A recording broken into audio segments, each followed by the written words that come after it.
Hello, Mecca. Hi, welcome to our February workshop.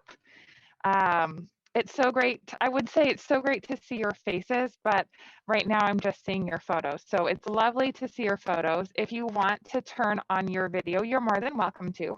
We won't ask you or force you to, but it is nice to see that a live audience. So thank you guys for joining. For those of you who don't know who I am, my name is Terry Candelaria, and I'm with the Office of University Events and Protocol.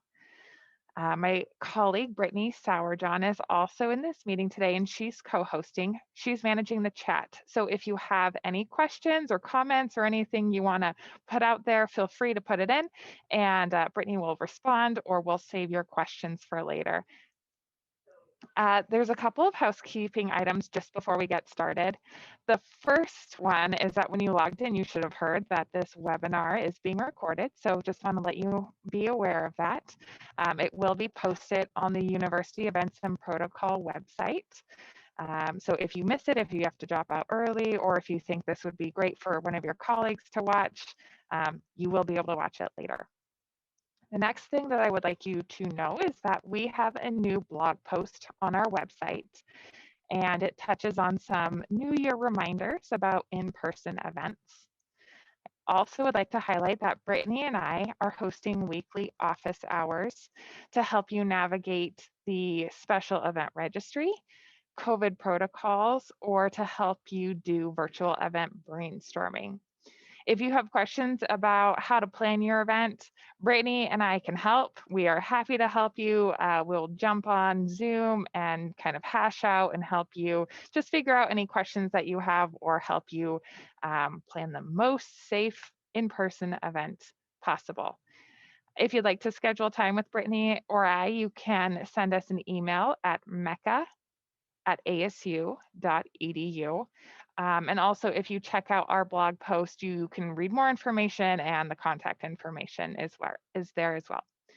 And now our final announcement is that our March workshop will be coming soon. So just be on the lookout for that. We'll have details, dates, and RSVP soon. We're working on that, and it'll be another great learning opportunity for you. So that's it for my announcements.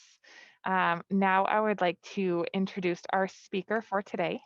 Her name is Lori Johnson, and she comes from Student Accessibility and Inclusive Learning Services here at ASU. The acronym for that is SAILS. Lori is going to be presenting on #DeafGain, how making your event accessible to the deaf improves accessibility to a broader population. So Lori, thank you so much for joining us. I'm going to hand it off to you, and you can take it away.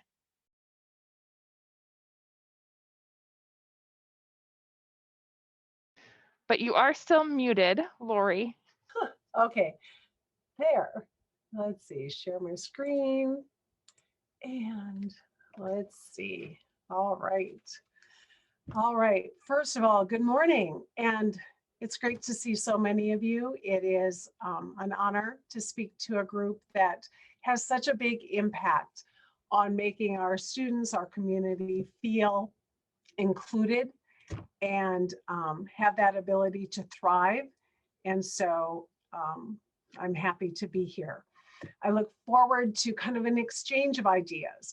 I'll be sharing ideas, suggestions, and also some things that are ADA mandated. So I'm happy to share that, but I'm also very happy to answer questions as we go along, or feedback as we go along, because you're the experts in the events.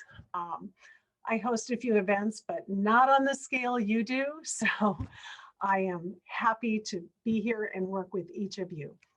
Like I said, #DeafGain, it's something that's out in the population of deaf people. We always say, if you've done something to make it accessible for a deaf person, you truly have expanded that audience, especially now that we have Mirabella and late and lifelong learners coming to more events.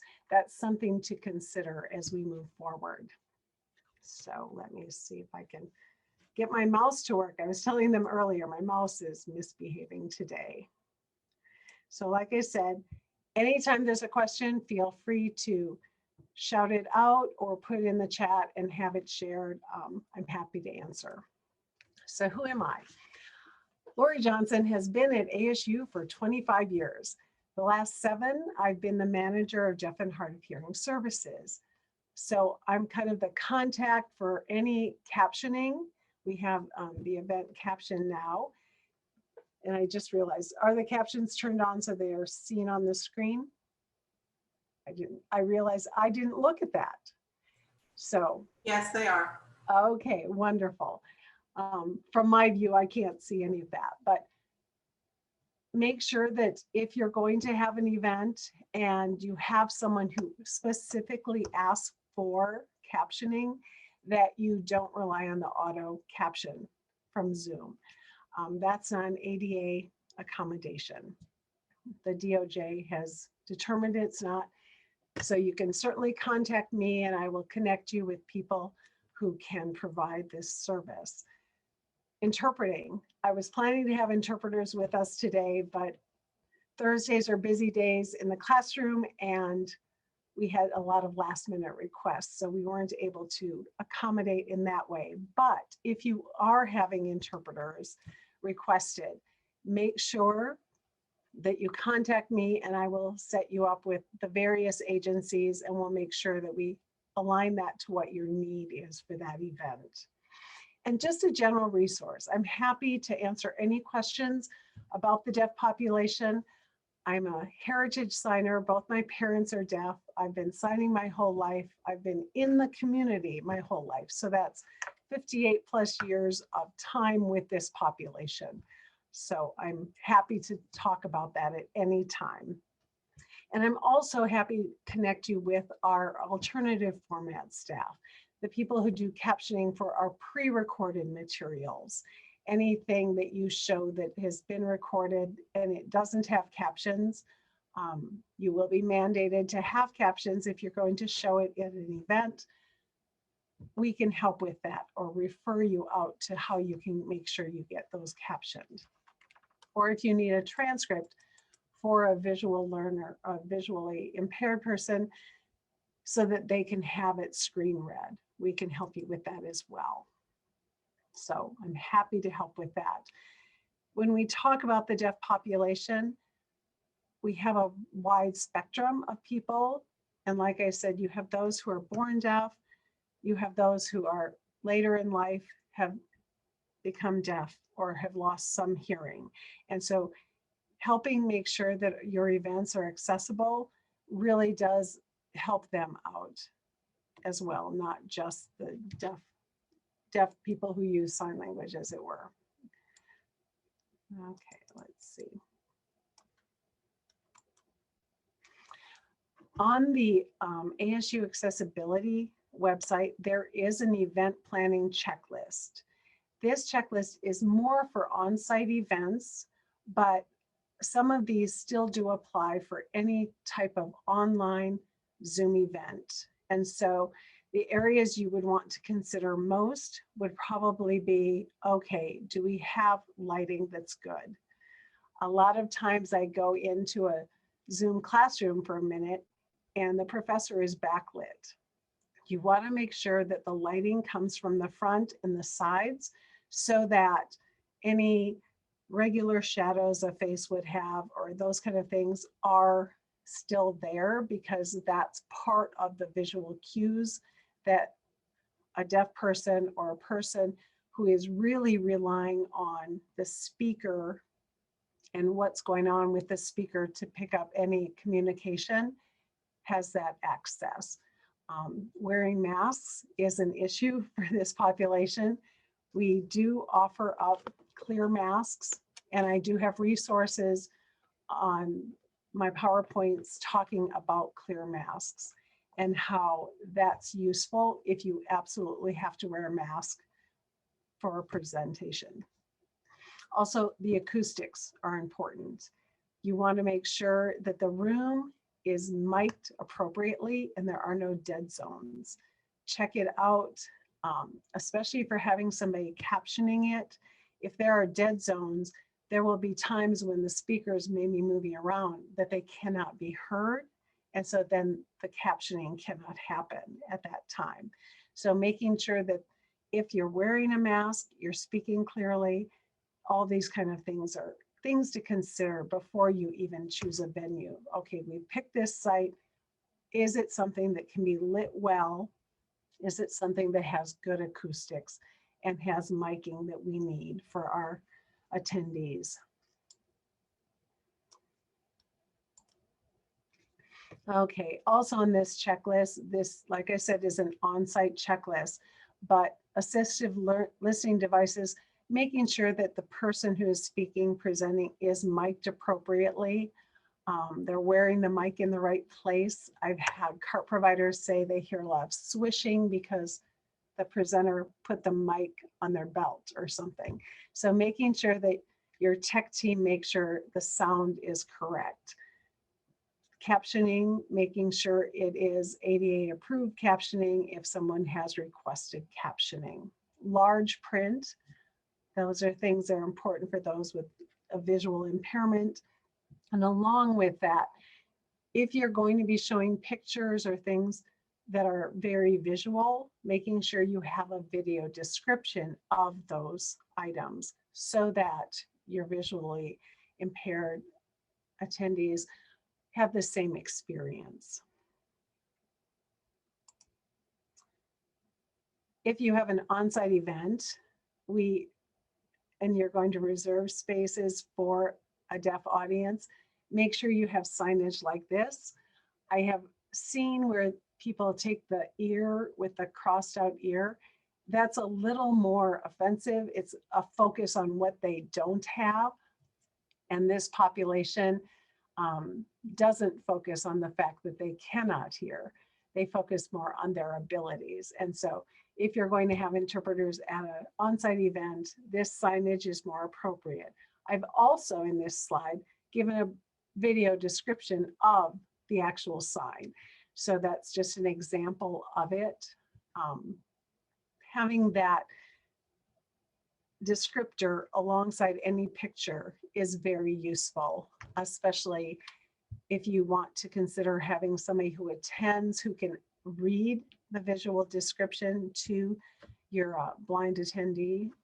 That's something to consider as well. So make sure when you make your invitation that you really do make a point of giving a clear person of contact for who they contact if they need any kind of accommodation or any kind of assistance. That way they come into the event completely at ease, knowing that they're taken care of and you're prepared ahead of time. You might have to make adjustments. And so those adjustments can be made if you know ahead of time. Your marketing material, making sure it's laid out in a way that it is accessible.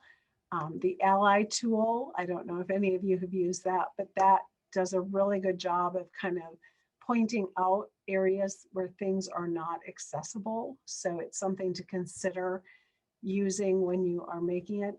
I believe our marketing department is pretty good. They are in contact with us a lot about, okay, how do we make sure things are accessible? So working with the marketing team to make sure that any event flyers or invitations are accessible. And that's not really my area of expertise, but like I said, our marketing department is really good at that. I'm just going to let you read this.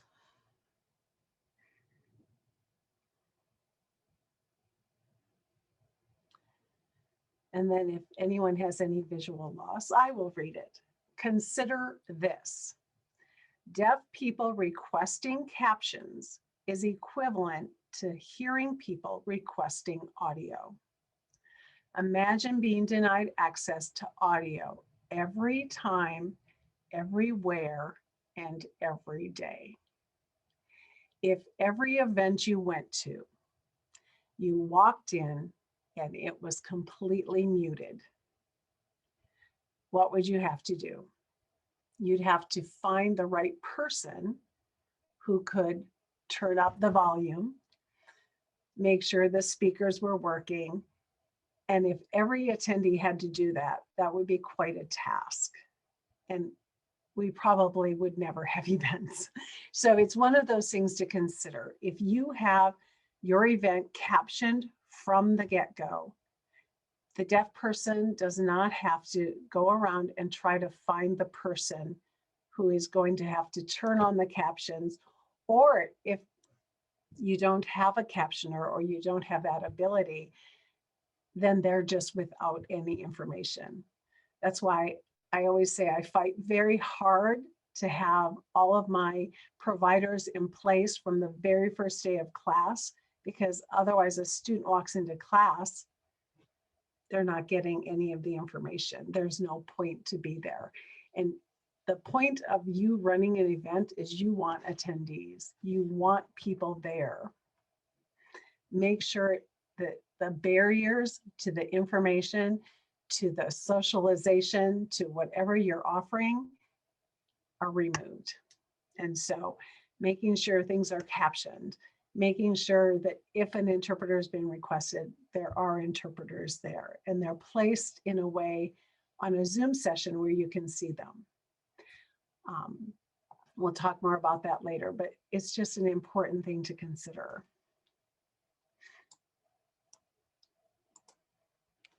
Okay, best practices. Now these are notes for the presenters and for the tech team. So these are things that you can tell your presenters, tell the people who are talking, you know, just make the team aware of. If you have interpreters or CART providers, you will be given their names, their email. Consider making them the co-host, especially if it's a Zoom meeting, then that way the attendee, if they need to, can perhaps talk with them. Our interpreters, if you're in a classroom or you're at an event and you have the deaf person there, they have that back and forth where the deaf person can give them that feedback like, oh, I didn't know what that sign was, because signs are not the same everywhere. And so I might sign something very regional. I grew up in Minnesota. I might sign a Minnesota sign, though I've been here now 33 years. I think I've gotten the Arizona twang, as it were, but the student or the attendee may not know what that sign is. So they'll do a quick question like, what was that? And that way there's that feedback. In a Zoom session, they don't have that. And so then they're spending time thinking, well, what was that? But if they can have access as a co-host, then they can chat to them and say, hey, what was that? There can be some dialogue between them. Make sure you spotlight the interpreters. You know, interpreters are not free.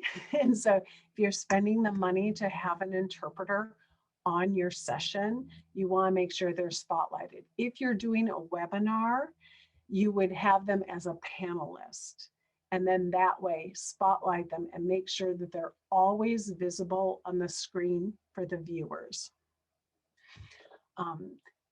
All video, typically I say all video off when it's a learning situation, especially. For an event, obviously, if you want people to have the video on, but tell your attendees to be mindful, because every time something moves, the eyes are going to be drawn to that by a deaf person or a person with a hearing loss or a person with attention deficit, or, you know, those kind of things. A lot of the disabilities are impacted by that. And so I always say, you know, rub my nose. Everybody's like, my family would all look at me like, what, are you saying something? No, I just had to rub my nose. But it's that acuity to visual things. They really are focused in visually. And so be mindful of that. As you see, I have a plain background. Making things as simple on the eyes as possible is a good thing, because they are taking all the information in through their eyes, and it can be exhausting to have so much to look at. Make the CART provider the captioner. Along with that, some of the attendees might prefer to have the scrolling captions in a different browser or in a different box on their screen. And so make sure that you offer up the captioner's link. The captioner can put the link in the chat. They can have it ahead of time on the screen, on a slide, but that way the attendee has that option of having a scrolling one, because then that way, if they miss something, they can kind of scroll up. Oh, okay. Because remember, they're taking everything in through the eyes. They don't get the break that a person of normal hearing does, where I can be listening to someone talk and attending to something else with my eyes. They always have to be paying attention with their eyes. So be mindful of that. Also with your attendees, if they have attention deficit, those kind of things, less minimal distraction. If they're reading the captions, and a lot of times these students will ask for captions because it helps them focus. It helps them pay attention, comprehend, and retain the information that's being presented or shared at the event. Okay, remind everybody to be muted, because an interpreter or a captioner can only relay the information of one person at a time. I don't know if any of you watch The Housewives, but I happened to clip through, and the Salt Lake City housewives had their reunion, and they were all talking all over each other. And my daughter looked at me and said, "You couldn't interpret that one, Mom." And it's true. The interpreter would have to decide who to sign, what's being said. So turn taking is incredibly important. Letting, speakers finish their points, those kind of things. If you're doing a musical event, don't think that a deaf audience doesn't want to attend. We had an event before everything hit last fall, not this previous fall, but the fall before. And we had deaf students who had never been to a concert before, who were given that opportunity because we had interpreters there. And the people who ran the event told me it was so exciting to see their faces and see how engaged they were with the music and with the event. So don't think because you have an event that is very auditory, as it were, that this is a population that doesn't want to attend. They want to be engaged with everything. And so keep that in mind, that if you provide access to them, they can join in any event that is being hosted. Okay, if you do breakout sessions, make sure if you've gotten a provider for someone, the provider is in the same breakout room as the attendee who requested them. When we first had all of this hit, I had so many students say they'd be in a group by themselves, or the CART provider would be in a group all alone, sitting there going, "Welp, okay." Or they were in a group with only the CART provider and the student, and they're looking at each other like, well, we don't really have anything to talk about because we have no other students to feed off of. So make sure that, I always say, take a little sticky note if you're running the event, put it on your monitor, the name of the provider and the name of the attendee who needs them. And so that way you can manually put them together if you need to, in case of a breakout session. Then when you're done with the breakout session, please don't start right up again, because it will take a moment for the student, if they have interpreters, to find them in the gallery again and pin them. Because the student, if you give them the permissions, can pin them, or, it just takes that moment of, okay, we're all back together. And if you want to just have a filler of a picture or something to give them something else to do and then start up, it just a little segue time so that they have that opportunity to kind of, okay, we're back together, we're all here. Okay, more notes. Make sure your PowerPoints, shared screen, are full screen, and then tell your attendees, if because sometimes you've spotlighted the interpreter, but they still can't see them. Make sure they go to gallery view, because then that way it will pull them up, because sometimes they'll get stuck on only seeing the speaker, and you want to make sure they can also see the interpreters. Let's see, I'm trying to think. Be aware that they're having to look at the PowerPoint and the captions and the interpreter, because we do have situations where they use both interpreter and CART. And so there's a lot of looking around. So if your presenters are going to go on to a new topic, just give a little pause, make sure that segue is smooth, because the captioner or the interpreter might be finishing up the thought before you move on to that new topic. This or that language, I do normally do a little demonstration, but if you can imagine, they're showing a pie chart or a graph, and you're just kind of talking about the points on the graph, but sign language is a visual language and it's spatial. And if you're talking about, well, from point A to point B, I don't know where point A to point B is. It's behind me. It's not visual. It's not there for me.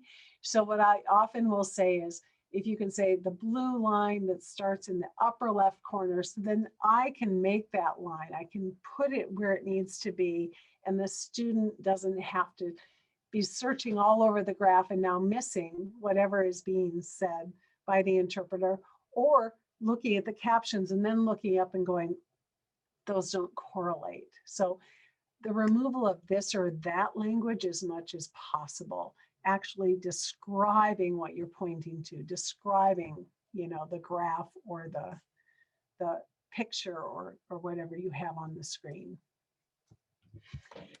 Be mindful of the information you have on the PowerPoint. If you can chunk it up, it's better. How you read a book and take in information is a different brain process than how you look at a PowerPoint and take in information. And if it's all like a book on that screen and they're trying to like read all that, but look at their interpreter or read all that and read the captions, it's just not going to click and be retained in any manner. So break it up, try to have left to right so they can look, okay, that information, the interpreter did that, or that information, I read the captions, and just go back and forth that way. Easier on the eyes. Be mindful of your background and your clothing. I always tell professors, this isn't the time to wear your bright Hawaiian print shirt, please. The whole visual thing, we all know, we've been in Zoom meetings now for how many months? Our eyes are fatigued. They're fatigued. And we don't think that all the little visual things have an impact, but they actually really do. Reducing eye strain it's beneficial for all of us now. I think we all realize we've all not just somebody who relies only on their eyes. We're all eye strained. And so it's just helpful. Be mindful of the lighting. Make sure you're not backlit, because if your whole face is shadowed, it's like you're not there. It's more straining. It's more distraction. Be mindful of your audio. I always say, if you have an opportunity to record yourself and listen back, is the quality clear? Is it concise? Are words articulated clearly? If you have to wear a mask, don't shout, because shouting actually changes how you say words. It changes the morpheme, the shape of your mouth. If you are wearing a clear mask and you start shouting, your mouth moves differently. It isn't the way to present. So make sure you speak clearly and be aware of if you can be heard clearly. And like I said, a clear mask when possible. We face shield if you have a social distance. just find ways to make sure that your face, as much as possible, can be seen. A lot of times people think, well, they have a provider, they have captions, they have an interpreter. They're looking at you, the presenter, as well, because they're picking up the visual cues. You know, a sign can convey so much, but sometimes we try our best, but interpreters maybe facially aren't matching what the professor or the presenter has on their face. And so it can be a mismatch for the student. If it's text on a screen, we all know you can misunderstand text on a screen or on your phone because there isn't that inflection, intonation, you know, the meaning behind it, the emotion behind it. And so looking at the presenter and the person who is, you know, presenting, as well as the caption, gives the full story. If you just had to read only captions, if all of us had our videos off and you only read caption, that would be great if I was incredibly monotone.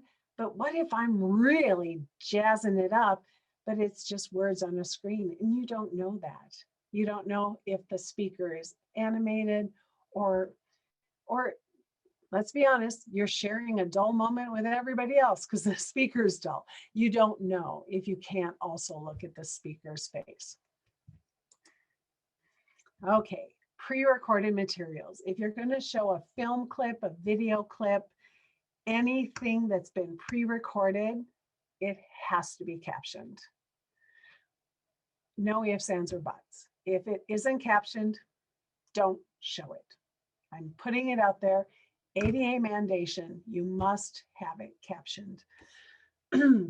That's not just for a deaf person. It's not just for, it's ADA mandated because you don't know. A deaf person can walk in, it's a hidden disability. They can walk into any event and they should have the right to walk into any event or join any event regardless and have access to that event. So captioning is paramount.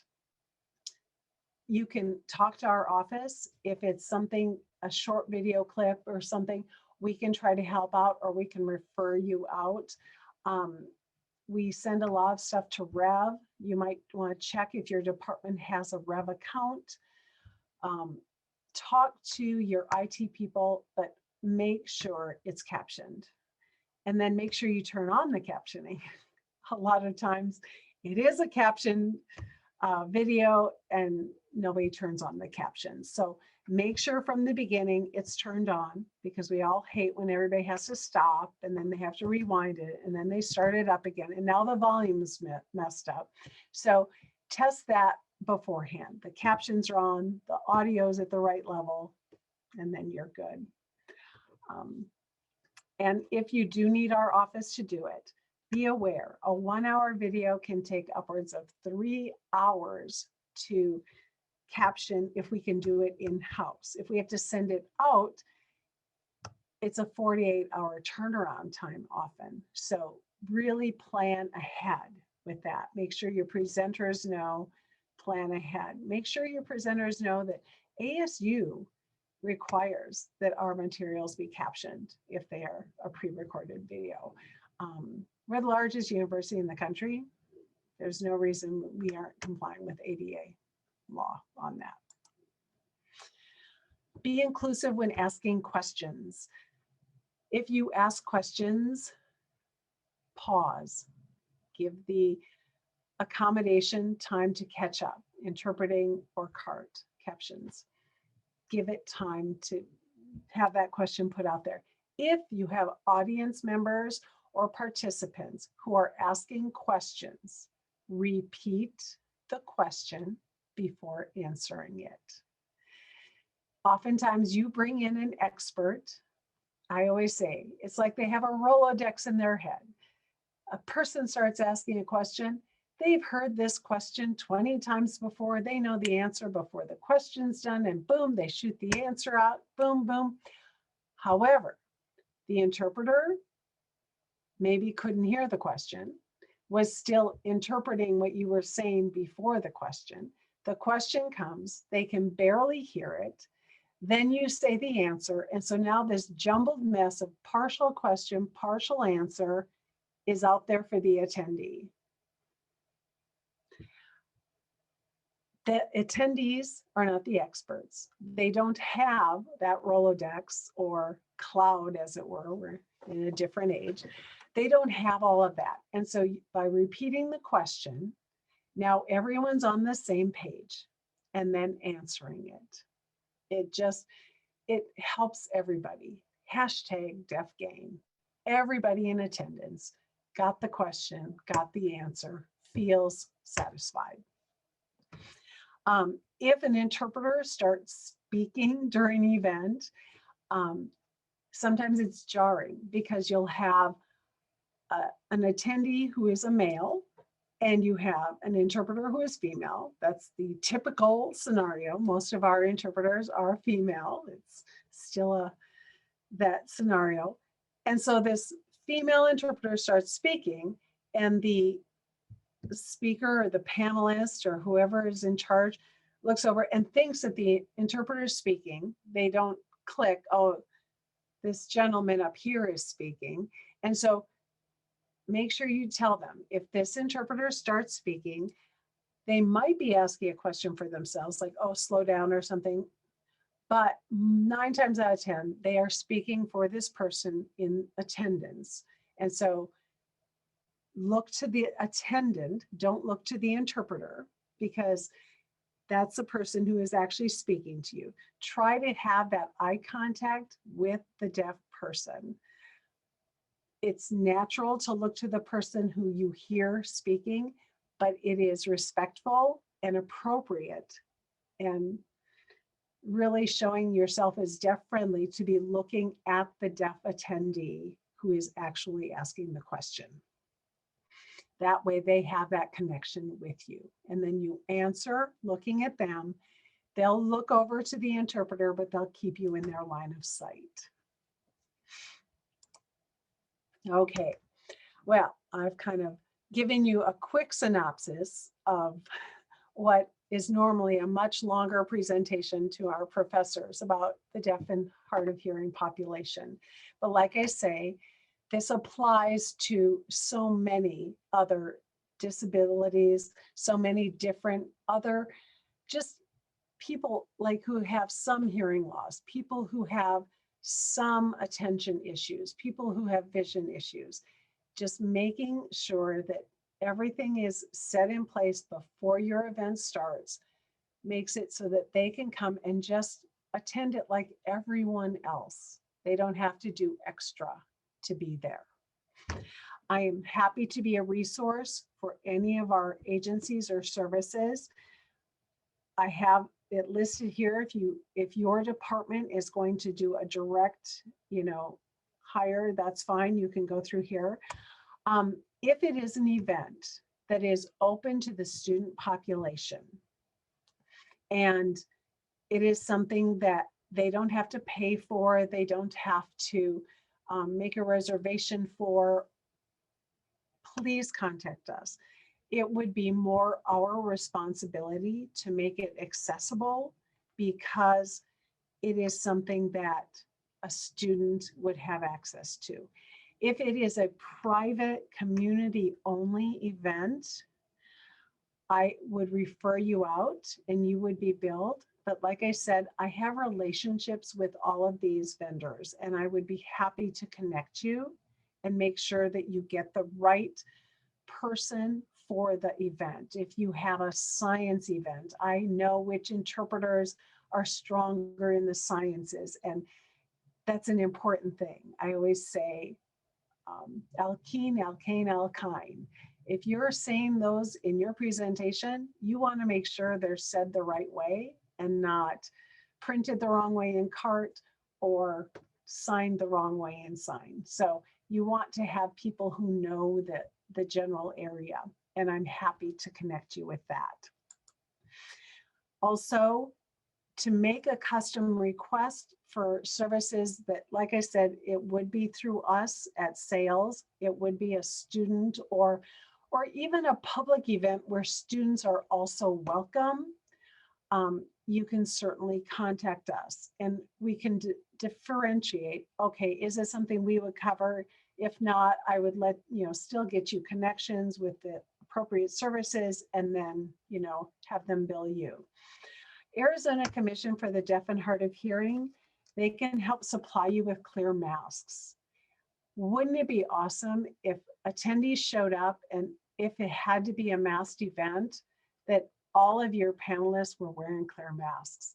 You would be telling them, you're welcome. We were planning for you to be here. It makes a big deal. I think we don't realize how isolated they have been over the last year. It's been really hard for them.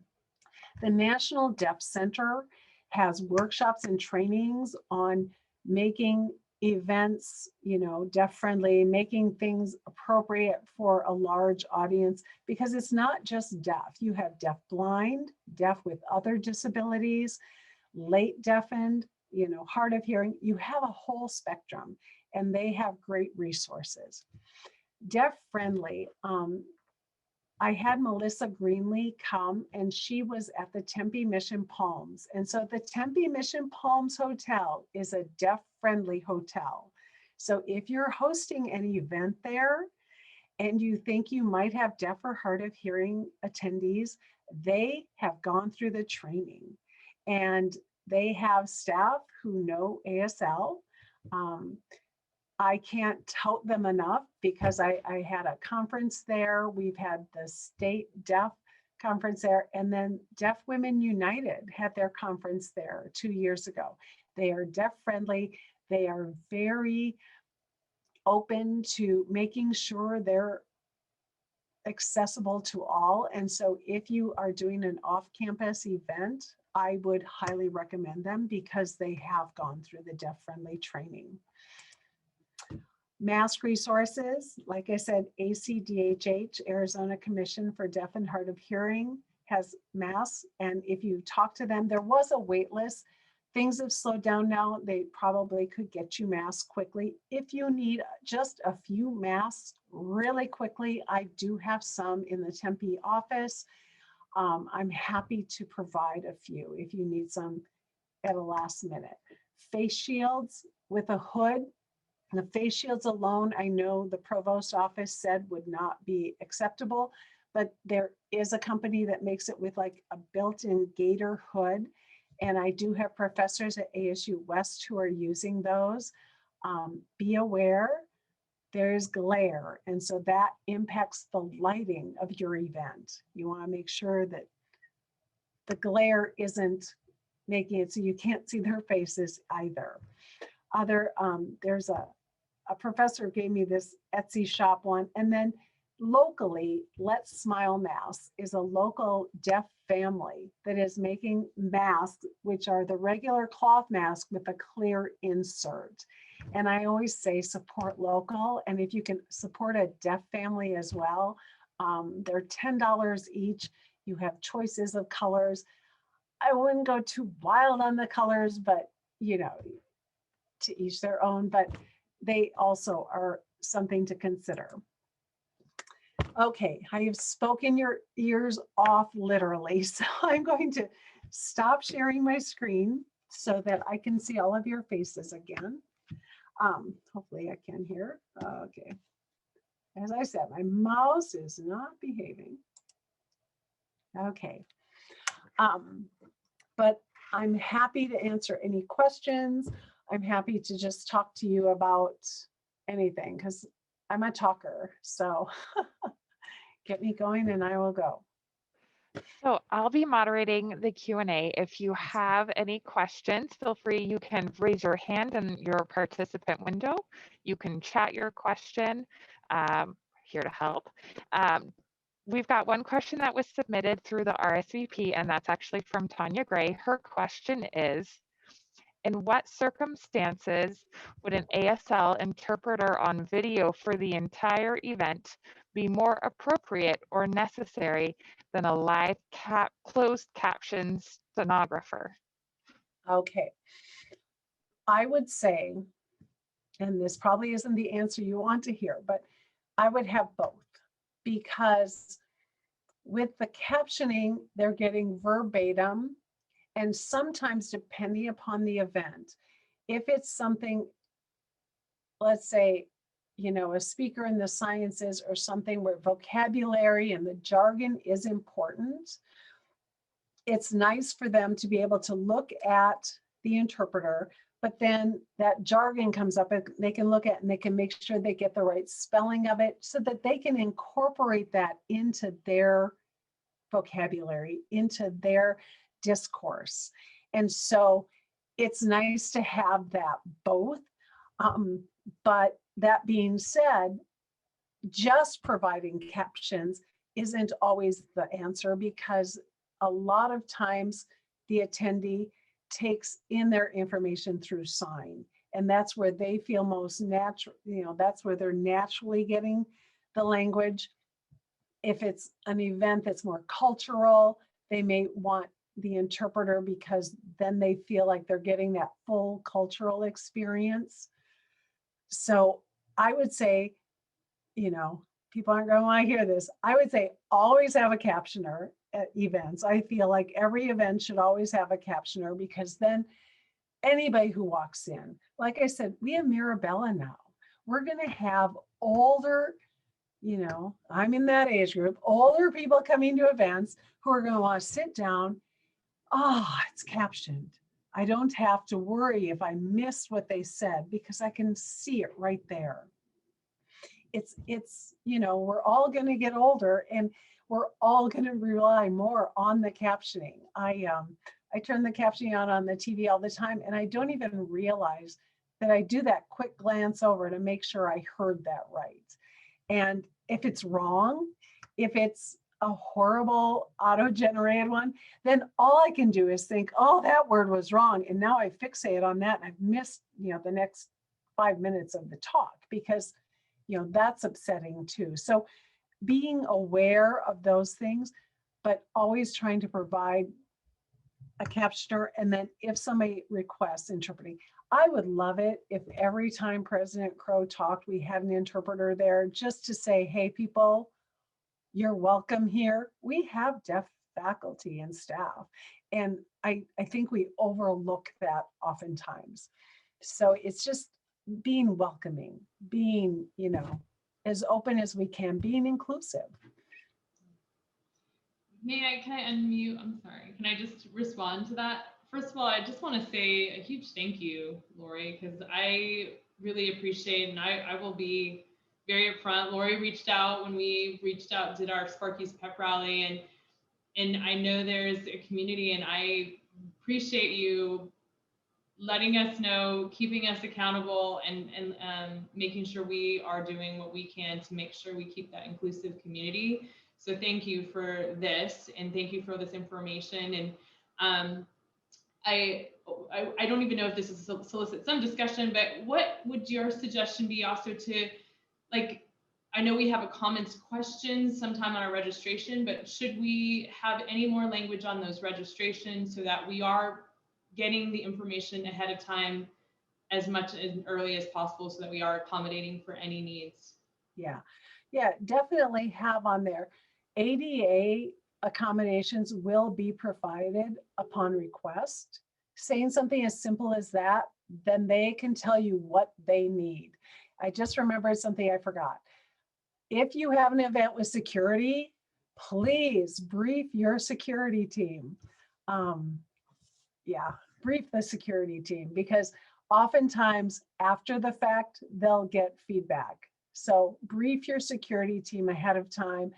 If you know you have someone who has a disability coming, brief them. You don't have to point out who, just brief them and say, these are things to make sure we're doing. Make sure that if somebody says they need to sit in this front row or they need this area, that you allow them. I don't think the general public typically is going to push up and say, I need to be in this ADA section. You get a few outliers that do, but for the most part, don't make them say, I'm deaf and I need to be here. If they say they need to be there, let them be there. Okay, thank you, Tanya. I want to add to kind of what Tanya mentioned. we had Tanya and I worked together and we were promoting our pep rally and Lori reached out and said, is this going to be captioned? And our response was, yeah, we will use the Zoom captioning.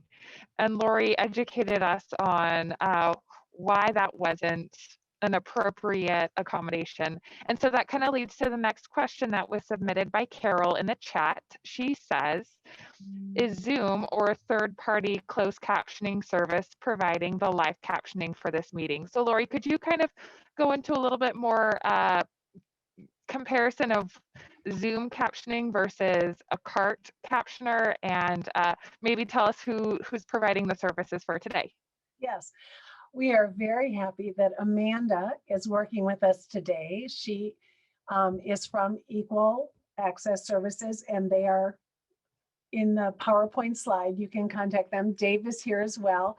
And I'm telling you, if you have, I'm so not a tech person, like it's a miracle my computer turns on, seriously.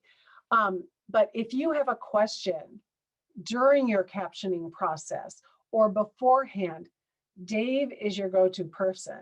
He will help you through it, walk you through it, make sure things are set up.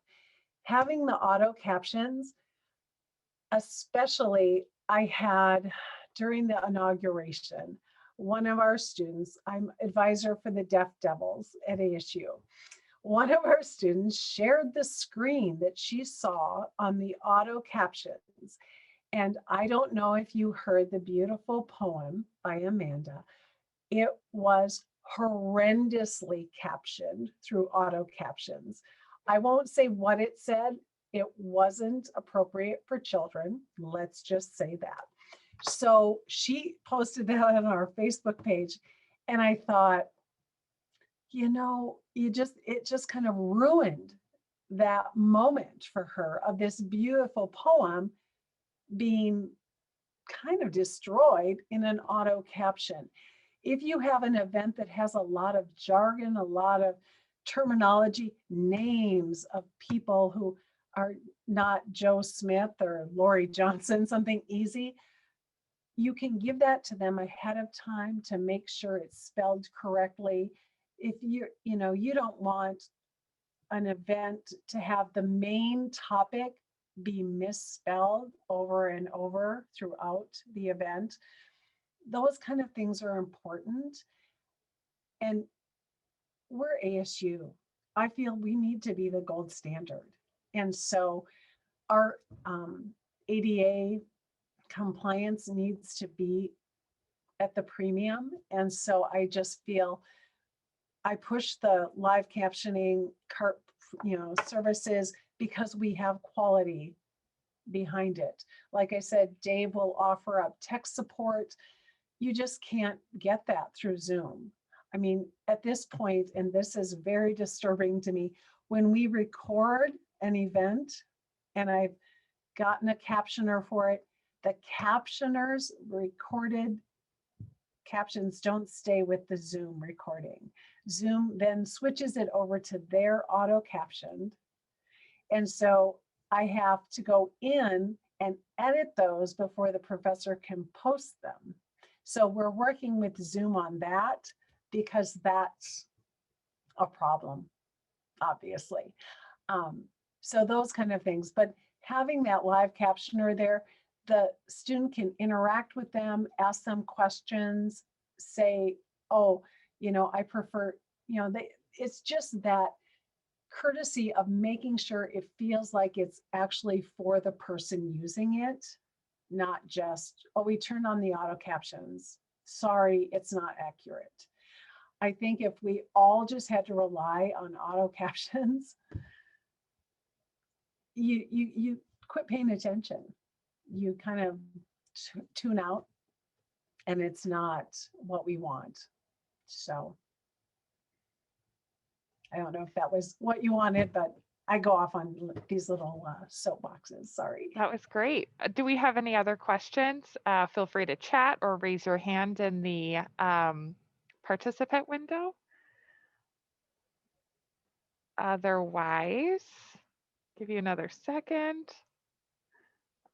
We can thank Lori for presenting to us. Thank you very much. This was Very important This is how you topic. wave for deaf people. Awesome. Thank you Well, so much. I appreciate that you are here because it tells me that making your event accessible is important to you, and that really says a lot. I think it's become more a norm at ASU, and I appreciate it tremendously. So thank you, each and every one of you. thank you. For everyone, thanks for tuning in and watching. As we mentioned, this will be posted on our webinars website on the Office of University Events and Protocol.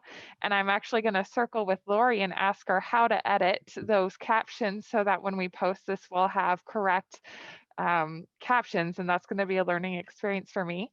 So feel free to share this when it's posted with your colleagues and people who weren't able to attend. And we look forward to seeing you at our March workshop. Thank you. Bye-bye. Bye.